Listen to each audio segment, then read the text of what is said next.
Starting your own graduate program is just a fabulous opportunity for a professor. So I started the program, ran it through the whole university system, got it up and running, brought in the first 12 graduate students, and then they got rid of me. That is crazy. I agree, but that's the way it worked. So you started a successful MPH program that we still have today and lost your job because you did that, basically. Yeah, that's a good way of looking at it.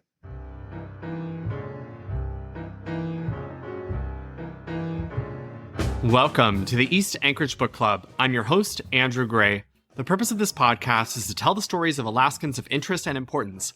Today, our guest is Dr. Lawrence Weiss, who founded the Masters in Public Health program at the University of Alaska Anchorage. He has a PhD in sociology from SUNY Binghamton, but it is his postdoctoral master's degree from Harvard in occupational health that moved him to Anchorage in the early 80s and led to his 35-year career in public health as a researcher, educator, writer, program evaluator, and policy analyst. I first became aware of Larry Weiss because of his 2023 article in the Alaska Beacon, urging Alaska to explore a Medicare for All health plan. Dr. Larry Weiss, welcome to the podcast. Thank you very much. I am so pleased to be here. You started the Masters of Public Health program at UAA, correct? Yes, I did. I was asked to do the initial analysis around the year 2000. I forget exactly when it was. And it turned out that the state of Alaska didn't have a Master of Public Health degree, and yet there was people all over the state being public health people, but without the training they really should have had. So there were a couple of schools of public health that were pulling people out of Alaska, periodically going down to the state of Washington for a month of training every now and then, that kind of thing. But we really needed our own program. And it also became clear to me that it needed to be a program that was offered primarily by internet, because we had a lot of people off the road system being public health people. They couldn't take 2 years to come and live in Anchorage and do the program. So at the time when I developed it, it was the most online public health program in the whole United States. Yeah. What is public health? That is a good question. One way of looking at public health is it's everything in health and healthcare that isn't a provider meeting a patient. Like everything around that, the organization of healthcare, the financing of healthcare, the administration of healthcare, clean water, clean air, all these issues that contribute, even housing, that contribute to the health of the people, but isn't a patient meeting a provider. Clearly, Alaska has some special healthcare issues, and that for a variety of reasons, providing healthcare in Alaska is more expensive than in other states. Yeah, maybe I should put it this way. Paying for healthcare in Alaska, we have just about the most expensive healthcare in the whole world, because the United States has the most expensive healthcare in the whole world by far. And Alaska, of all the states, has either the top costs or very close to it. I'll put this in the show notes. Forbes just did a new ranking where we're not quite at the top. And it depends on what metrics you're looking at. And what year. Exactly. Yeah. So for 2023, we do not have the top spot, but we are always in the top 10. Yeah. So to get back to founding the Masters of Public Health, we know that program is still going. It's still producing Masters in Public Health degrees. Yes. How does that serve Alaska? Well, we now have our own supply of people trained in public health. And so everything I mentioned earlier, clean air, clean water, food inspections, health administration, all those things are now being done by, in general, people that are better trained to do it and have more skills and expertise to do that. I'm going to bounce back. Where did you grow up? Some people might ask if, but I was born in Newark, New Jersey, but at 3 months of age, my parents decided to move to California. I don't know why. So I grew up in Los Angeles and went to school and all up and down California. Around 18, a friend of mine was a Mexican friend, and we were in school in Santa Barbara. So he said, look, my uncle has a cattle ranch in the Papaloapan River, which is in southern Mexico. Why don't we go there? I say, great. And the idea was we were going to keep on going all the way to South America. And so we went down there, and then we stayed with his uncle at his ranch, which was an amazing place. And then my friends started getting notices from the draft board. They wanted to draft him for Vietnam. I didn't get any such notices. I guess if he was getting the notices in Santa Barbara, I guess it was a phone call. Like, hey. Yeah, I'm pretty sure it was a phone call to his uncle from probably his parents. And so I said goodbye, and I went off down through Central America, mostly on buses and whatever I could. You hit the Panama Canal, and you can't go any further south because there's no road. Still to this day, no road through southern Panama. And so I had to take a boat around, landed in Peru, the northern tip, took a bus all the way down, got a job in Peru because I was running out of money. I didn't make any money on the job. And so I went to the port with no money, just hanging around at the port, hoping I could maybe somehow work my way back. And I ultimately met an American captain of a ship. He said, I can't hire you, but I can get the American diplomats to hire you at the embassy. And so he drove me up to the embassy 30 miles away. They signed me onto the articles, as they call it, because there was a law in those days. I don't know if it still exists. If you're indigent and you're in some other country, the embassy can force a ship to hire you. And so that's what happened. They, quote, forced the captain to hire me. And I sailed back on this ship. I ended up in Los Angeles, where the ship was going, with more money than I'd left 3 months earlier. Wow. What did your parents think about you going to Mexico and basically hitchhiking to South America? They hated the whole idea and stopped talking to me. They disowned me. I was sending letters to them the whole time, even though, I couldn't really get answers. And they eventually, said, okay, welcome back, kind of thing. Huh. But they were afraid. And if I had any wits about me, I would have been afraid because there was a lot of crazy stuff that happened. So what year were you, 18? I'm 78 now. So that would have been like 64, maybe 65, around there. The most dangerous part of the whole trip, I hate to say this because I'm a pro-union guy. I was a union organizer here for a while, was on the ship because I was not in the union. Oh, so you're viewed as like a scab? Yeah, I was. And at the time, I had no appreciation of that. But those guys were literally trying to kill me. And it was very scary. And there was I lived in a cabin with two other guys. Those two guys protected me.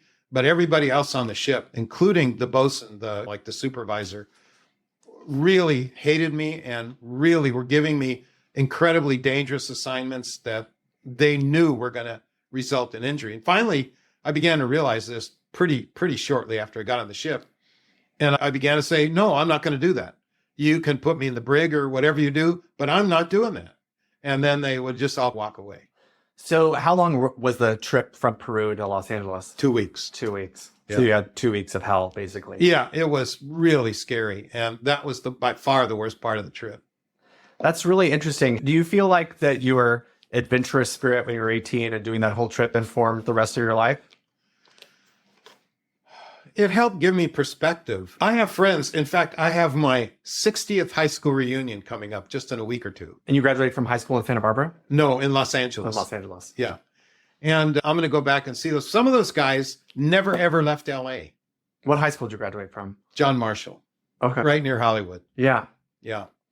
And where Leonardo DiCaprio graduated from high school. Which, Hollywood High? No, he graduated from John Marshall. Oh, did he? I didn't know that. Okay. Yeah, we had a lot of Hollywood aspirants. I eventually came to New Mexico and to do a master's degree program. And what's your master's in? It's in sociology. It's in a kind of an odd branch of sociology called Latin American Development Studies. And it just seemed to me at the time, in terms of theory, it was the most interesting program I could take that I had an aptitude for. And then from there, I was accepted to State University of New York at Binghamton to get a PhD. So in the same field, I did that. After I got my PhD, I went back to New Mexico for a few years, finishing my dissertation. I worked in the medical school as a program evaluator. Then I had an opportunity to go to Harvard School of Public Health because I was more and more getting into the kind of healthcare issues, healthcare policy, and so forth. And so I spent a year at Harvard. And then when I was done with that, I was supposed to be hired by the National Institute of Occupational Safety and Health, NIOSH. And Reagan got elected just before that and cut my program in half. And I was in the half that got cut. So I never actually went there. And then I was wandering around Harvard trying to figure out what I was going to do because I didn't want to go and camp out on my brother's living room floor in Albuquerque. And a guy from Anchorage was down there finishing his degree. He understood I was looking for work. This would be in 1982. He hired me to work here in Anchorage at a small nonprofit called the Alaska Health Project, which had a lot to do with training workers and employers in job safety and health, which was my focus area at the time. So I did that. And after 1 year, he left. I became head of the program. I grew it into a much bigger program. And then I had an opportunity to work at the university, teach at the university in the sociology department. So I took that. And within a couple of years, I got tenure because I'd written a lot of stuff, books, articles, all that. And was chair of the department once or twice. I really enjoyed teaching. And the things that I did that I feel good about at the university, first of all, in the mid-1990s, I organized all the faculty in the whole state of Alaska, except for the community college faculty. They were already organized, but all the rest of the faculty around the state, I organized them, and that's why they have a union today. And obviously, I didn't do it alone, but I started it. And that I feel very good about that. I started it because at the time we hadn't had a raise in 5 years. I was really pissed. Yeah. I'm glad that we got into this area. I know that you've written an op-ed in the Beacon in the last couple of years about the lack of a defined benefit retirement system for our public school teachers. Yeah. And I'm curious, since you started working at the nonprofit in 1982 in Anchorage, something that we know about public education in Alaska is with all the oil money was here, Tier 1 retirement was the most amazing retirement system in the country for a public school teacher. Teachers were getting paid well. We had tons of applicants for every open position. And I'm curious if there was something similar in healthcare in Alaska. I don't know if when we had all that money going into our education system, do we also have tons of money going into our healthcare system? I don't know if you can talk about what healthcare was like in Alaska in the 80s and 90s versus the aughts and the teens. And yeah, that's a really good question. I haven't really thought about it in that way. It's easy to talk about retirement and pensions and public workers because it's all one system, or maybe two systems. It depends on how you look at it. But healthcare is so disaggregated and fractionalized in Alaska as well as the rest of the United States. It's really hard to talk about that because there's all different levels of people, doing different things in different systems. It's different for all of them. And so I never really considered that. Our struggle at the time was public employees losing their pension. I'm still frankly angry about that because that has created so many problems. We knew that at the time. We made it clear. We brought in outside consultants. We put together a statewide coalition to fight against that stupidity. And it was pushed through for reasons. 2006. Yeah, for reasons I'm still not clear about.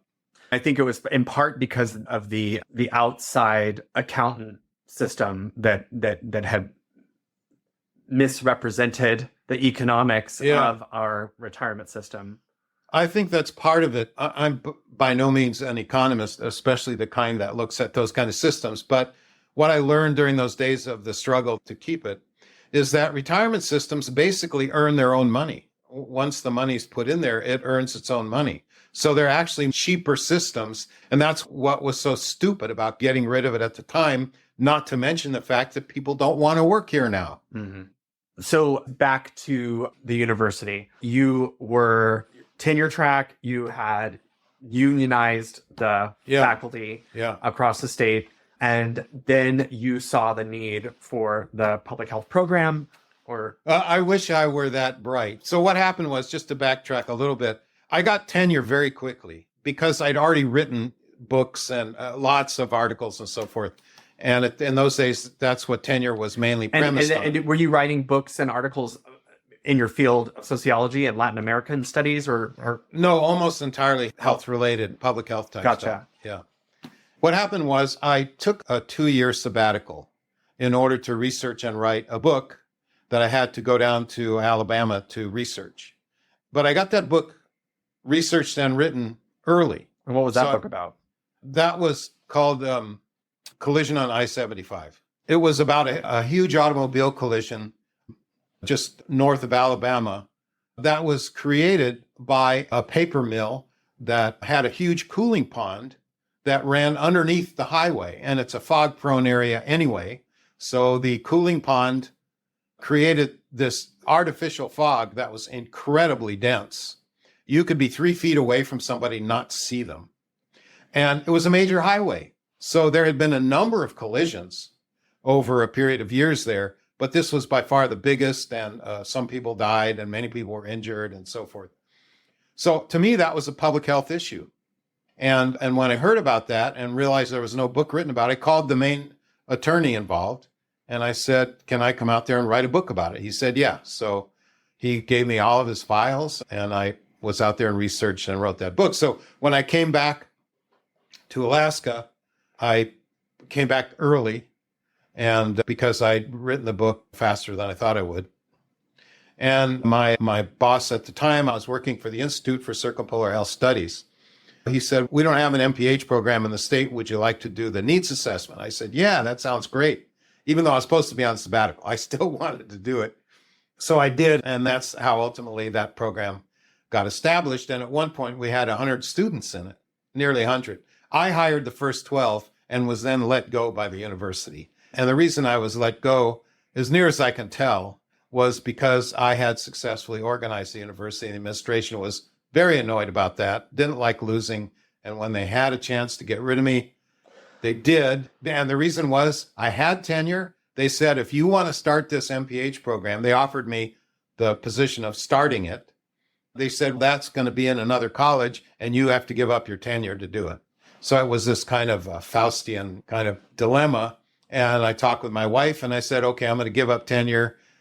I'll be very liable to be ousted, but I really want to start this program. I mean, starting your own graduate program is just a fabulous opportunity for a professor. So exactly that happened. I started the program. I got the whole program, ran it through the whole university system, got it up and running, brought in the first 12 graduate students, and then they got rid of me. That is crazy. I agree. But that's the way it worked. So because you moved from one department to another, you started over and you lost your tenure.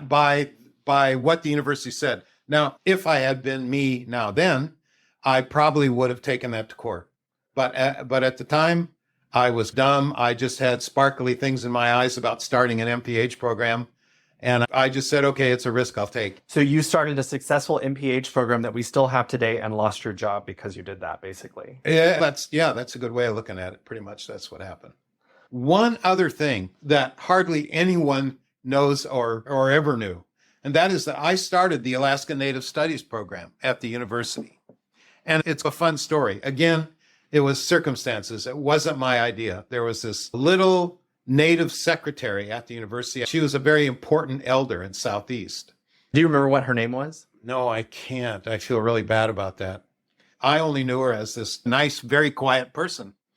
She apparently had been following my activities at the university. So one day she came up to me and she said, I want you to start Native Studies at the university.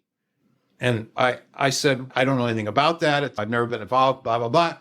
She said, I want you to do it. And so she had put together a group of people who had done a little bit of work on it, but never really went anywhere. And so I realized it was important to do. And it was an incredible kind of black eye at the university, didn't have one. Mm-hmm. And so And was this before you'd done Masters of Public Health? Oh, yeah, way before. Yeah. And this was probably in the early 90s. Maybe. Mm-hmm. So anyway, I did some research on it. I realized that the easiest thing I could do that was most likely to happen would be to put together a minor. Mm-hmm. I built a whole minor kind of on paper, almost entirely from existing courses. Mm-hmm. I attended all the committee meetings, did all the paperwork, and it happened. It was created, and then I handed it over. Eventually, that minor became a major, and then the Alaska Native Studies program at the university. And I really feel good about that. You know, that she picked me, asked me to do it, and that it was possible to do. And that was just so great. It gave me such a great feeling. Well, it's interesting because in that case, you didn't have to leave your department and give up tenure. No, I didn't. I didn't. Yeah, interesting. Because you hadn't organized the faculty across the state yet. I hadn't. So what did you do after you lost your job? For about a week, I was really depressed. And then I thought, okay, I've always wanted to start a nonprofit. I'm going to start my own nonprofit. And I did. I started a nonprofit called the Alaska Center for Public Policy. I did that for about 10 or 11 years. The goal was to try to create better policy for Alaska at different levels and in different venues. In retrospect, I think I had a kind of a flawed vision for it. My idea was we'll operate like a regular consulting firm, and then with the excess profits we create, we'll do our policy thing. Mm-hmm. Because it's really hard to find money anywhere just to do policy. So we were a pretty successful consulting firm as nonprofits go, but I never could accumulate enough money to really have a firm effort dealing with policy matters. So eventually I burned out, and then someone else took over, and within 3 years it was gone. You went to North Korea? I went to North Korea. This was probably in the early 80s. I don't really remember exactly now, but one of the books I published was with a small press loosely associated with the University of Minnesota. And the guy that ran that press called me up one day and he said, "Hey, I have an opportunity to go to an academic conference in North Korea. It would be the first time in 40 years any such thing has happened. Do you want to go?" And so he put together a group of people from all over the United States, and we went to North Korea. And it was an amazing experience. We gave our conference and we toured parts of North Korea. By far, the most exciting part of the tour was being right there on the line between North and South Korea, right there on that line with all the bunkers and the no man's land. And there was these big signs, maybe half a mile away, these huge billboards facing North Korea on the South Korean side, basically saying in Korean, if you will abandon North Korea and come in South Korea, we'll give you a new car. And these billboards had pictures of new cars on them. Wow. The whole thing was just otherworldly. And of course, the original, was it Kim Il-sung? The original guy was still there. Kim Jong-un's grandfather. Anyway, the original guy was still there. And it was just an amazing trip because it was so bizarre. And people were very friendly. That wasn't really the issue. And I assume you probably had a very curated experience where they were deciding exactly where you were going to go and when you were going to go and what you were going to do. Or did you have freedom to just walk around? We had some freedom to walk around, but you couldn't really get inside anywhere. You couldn't communicate with anybody. Mm-hmm. Even the money they gave us, I just assumed it was money you use anywhere. And so there was a guy who sold ice cream, right? A couple blocks from our hotel, and a cart in the street. Mm-hmm. And so I gave him the money and I indicated I wanted an ice cream, just pointing and sign language and stuff. Whatever he said, I didn't understand, but clearly he didn't want to sell me the ice cream. Interesting. And it wouldn't take the money. And I couldn't figure out what's going on. Eventually he just gave me an ice cream and said, get lost. And I found out later that money is only for foreign tourists to spend in the hotel. And it's totally illegal for anybody else to take it. They never told us that. That's very interesting. And anyway. So that was quite a trip. And I've also been to the Soviet Union several times in the 1980s before it finally went back to being Russia. And I went almost always on health-related trips. So we toured hospitals, public health facilities, occupational health and safety facilities. We did Moscow, Leningrad, and also Tashkent one time, which was really great. And just being around Soviet society and looking at their healthcare system. How was their healthcare system? It was a lot like England, ANTHC. It was a completely unitary system, everything thrown in to one. Medicine, public health, everybody was on salary. It could have been a great system. They have lots of really incredibly intelligent people there. But because of the Cold War, they were dumping all their money into military, and they only spent about 4 or maybe 5% on healthcare, which was a tiny fraction of what most other industrialized countries were spending on healthcare. So they just didn't have enough money to make it work.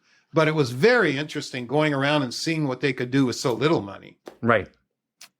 if we want to pivot a little bit and talk about the way I know about you is because of your op-ed in the Beacon about Medicare for All as a proposal for the state of Alaska. Yeah. Which I basically based an amendment on that I tried to do. That was so great. I just thought, wow, this guy's really brave. Thank you so much.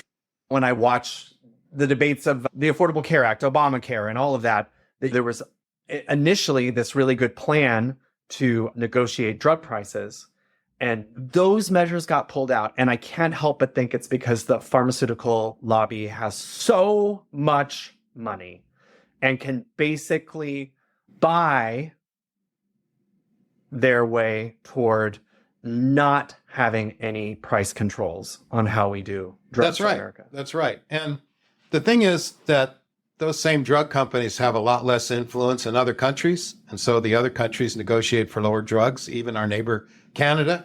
And so the prices are a lot lower elsewhere for those same drugs in most other places in the world. And I'll use a specific example, Ozempic, which is a diabetes medication that now is used as a weight loss drug. It's $1,300 a month in America. It's $60 a month in Germany. Germany was the second place country for cost of healthcare based on your article, which I will drop a link to in the show notes. The cost per person in America in 2021 was about $12,914 per person.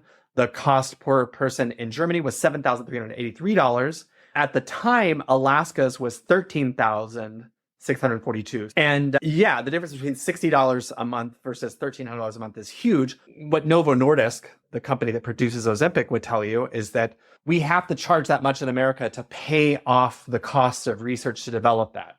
And that we're actually losing money in Germany. A lot of the research that these companies do is actually sponsored by the United States government, paid for. And you really have to see the analysis to understand what's going on. And people have written books about that.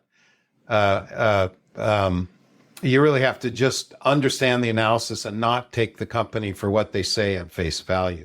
There's some great stories about that. In the 1990s, in Vermont, they used to have caravans. All these old geezers like me would load up on buses and head out to Canada and buy drugs and come back again. And it paid for itself because the drug prices, even then, were out of whack here in the United States. There was an article written a couple years ago, I think in Alaska Public Media, about a woman who was getting her chemotherapy in Seattle. She lived in Juneau and wanted to have her chemotherapy in Juneau, but the price was several $1,000s more for each chemotherapy treatment in Juneau as it was in Seattle. For a few $1,000s, you can fly to Seattle and stay in a hotel and go back to Juneau and still have thousands left over. It was just absurd. Yeah. I haven't ever seen an analysis of this, but in Alaska, my impression is that a lot of the healthcare in Alaska is monopolized by specialty, by one or two practices, and they can pretty much charge whatever they want, and they do. Again, I haven't seen a formal analysis, but after talking with a lot of people and being around here for a long time, that's my impression of what goes on.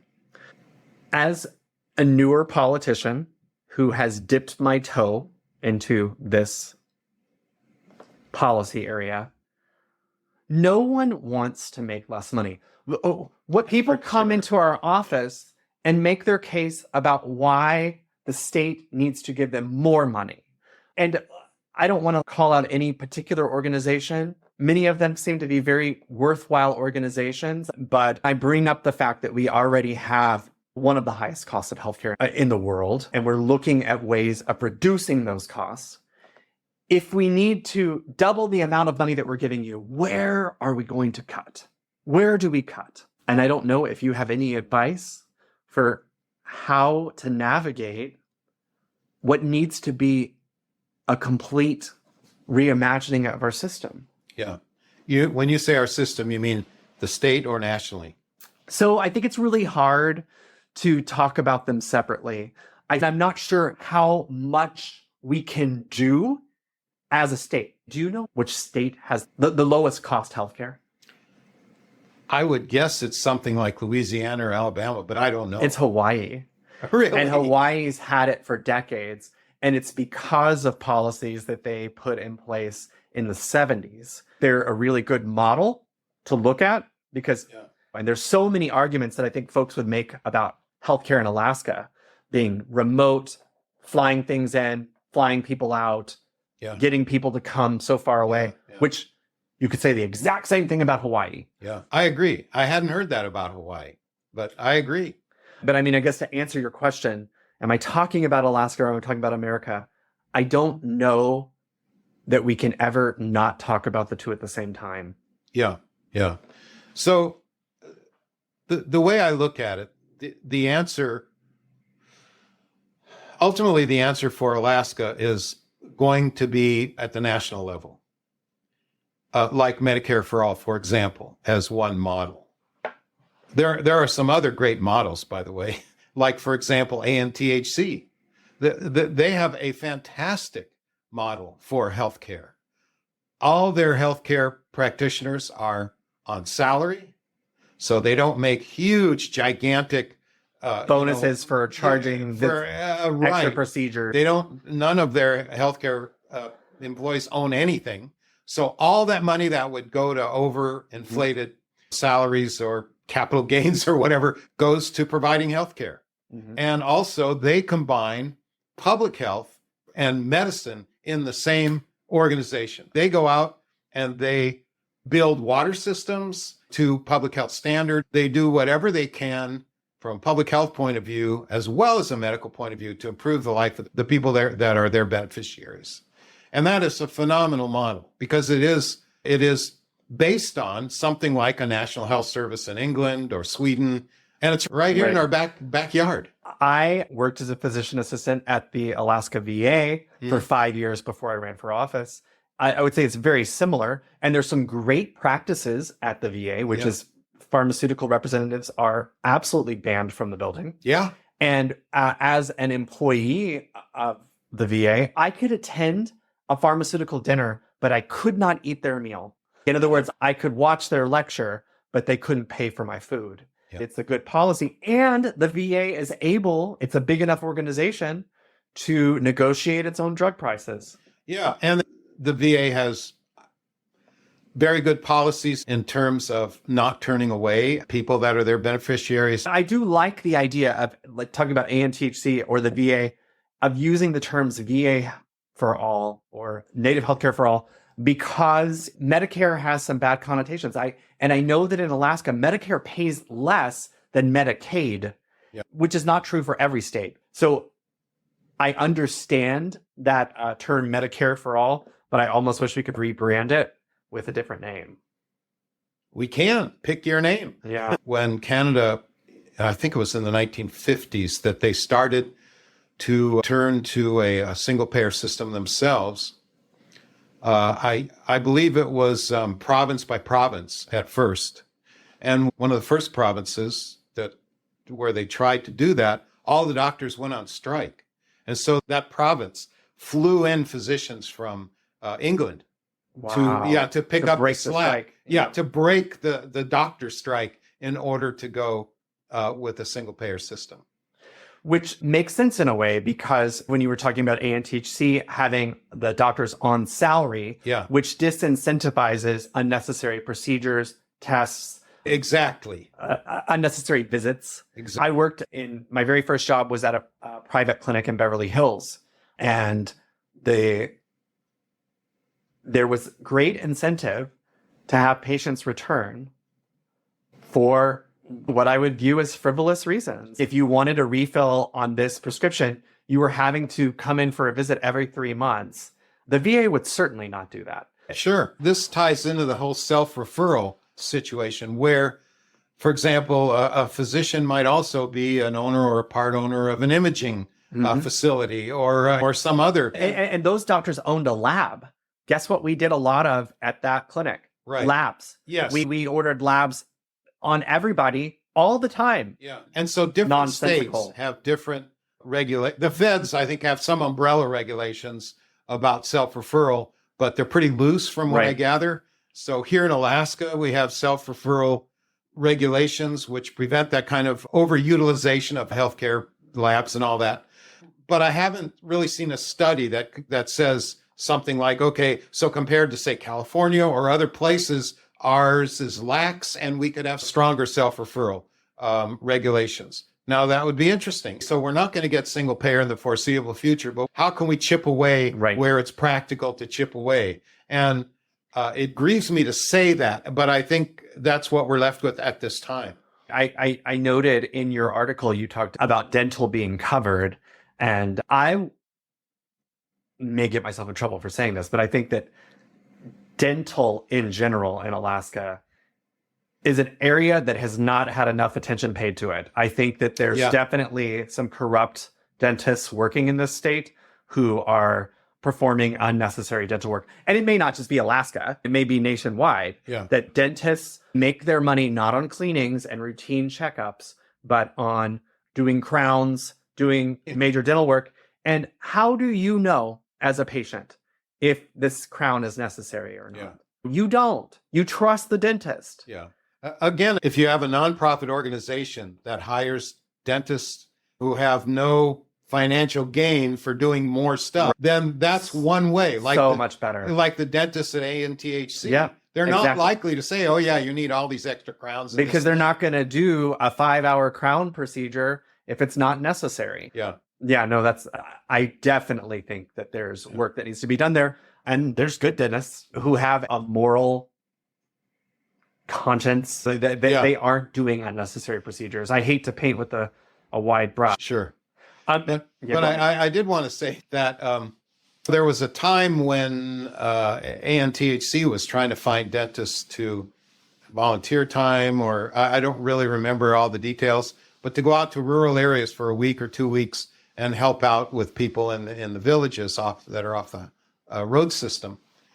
They had a very hard time finding any dentists at all to do that. And that's why they started their, I think it's called the Dental Aid Program, which dentists fought tooth and nail, as I understand it, as I recall. But the reason was they couldn't get any interest, any dentists in going out there.